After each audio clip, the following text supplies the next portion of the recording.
I'm having a whole bunch of fun with this bolt that broke off in this manifold for the turbo. Trying to weld a nut on here.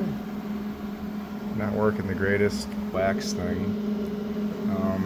One cool thing that I tried, I don't think I've ever seen this before, is if you can't get the nut you're welding to stay.